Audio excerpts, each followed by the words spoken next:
teaching station work, and I wanted to go through today some of the problems that I see people have when they are doing the perch work. So some of the things that you can do on the perch, or you can teach your dogs to rotate, and also teach them to rotate more in a heel position. Good. Where the back feet are on, and the front feet have to move. I know it's been a while. Well done. Witty, perch. Yes. You can teach your dog to leave you and go to the perch by themselves. One of the things I see people do is they basically are on top of the perch. So you see Rumple, in order to get on, you see how my body's physically pushing him off? So because people want their dog to be here, they're way too close. So the first thing you need to do is take a step back so that your dog can be on this perch. Good boy. You see his legs are here, but his neck is still coming out about a foot, which means that if I am here, I am literally pushing him off the perch. So take a step back. If you find your dog is coming off the perch, you may need to break your cookies into smaller pieces, rapidly reward, and then, okay, release them off the perch. The other thing that I see people do is they reward and then they get off. And they go to the perch and then they reward and then they get off. Rumble is trained to stay on the perch, so okay. So they literally get on the perch, the dog is rewarded, and then the dog is off the perch. What that teaches the dog is there's no value for staying on the perch. The purpose of this exercise in the dog's mind is to get on the perch, get a cookie, get off. We want to, at least in my training plan, I want my dogs to offer holding behavior. I do not want to have to micromanage every stay. And I don't want to have to tell them stay, because they should just hold the behavior that I'm asking them to perform. So, we're going to troubleshoot that. Dog gets on the perch, they get rewarded.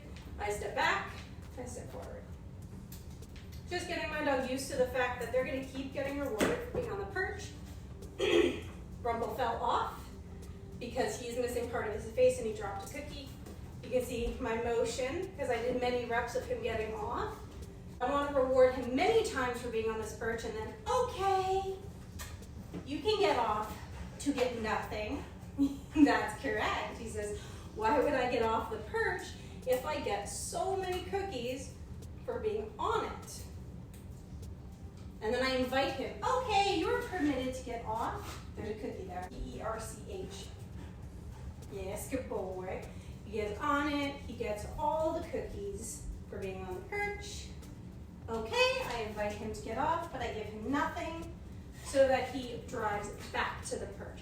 So instead of telling him to stay, which may put him in a state of conflict because he wants to come, but I'm telling him, no, you can't, I'm telling him, you're permitted to get off and get nothing, and he's saying, I would prefer to keep working. Good job, buddy. You did it, you did. One of the other problems I see with the perch is people are rewarding their dog higher than the dog's head, good boy, which either forces the dog to sit, and we are often asking our dogs to stand on the perch, or the dog will pop up, as Rumple was doing a little bit, or they will get off, fall off, etc. When I go up and get him to turn, okay, he's more frantic, he's falling off, he's throwing his feet. It is better to reward lower than it is to reward higher. And I'm gonna see, wait. I'm gonna see if I can demonstrate. Good job, bud.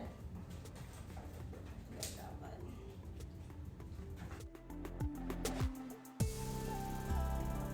Another common problem that I see folks have on the perch is they're using a lure. I don't like using a lure, which is when I put the cookie on the dog's nose and physically manipulate them through space, because most dogs' higher brain functions seem to kind of shut down.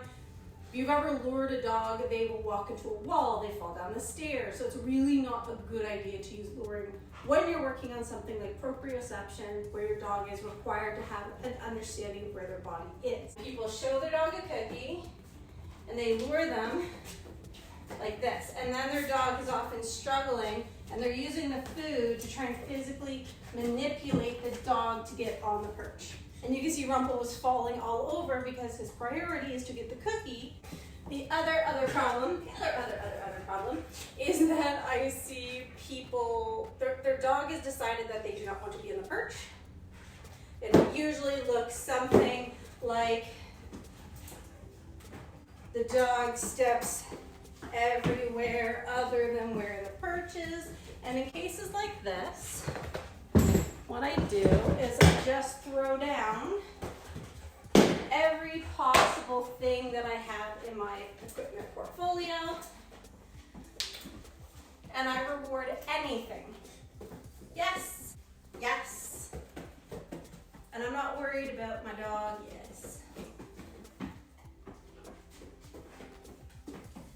This is still proprioception, even if he missed every single thing, that still takes a certain level of body awareness.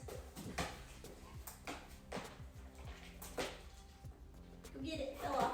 Good job, bud.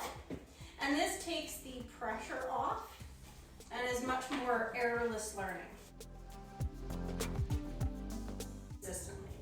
With a dog like Bebop, who's very susceptible to stress responses, even if he does the same thing correct, the rapidity of how fast he's offering the behaviors will sometimes make him stressed out. Or you may notice your dog gets on, does a bunch of reps, and then wanders off. They self-release not to work with you, but basically to have a little smoke break.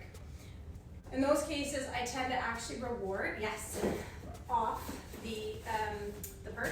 I just don't want him to fall as he gets it.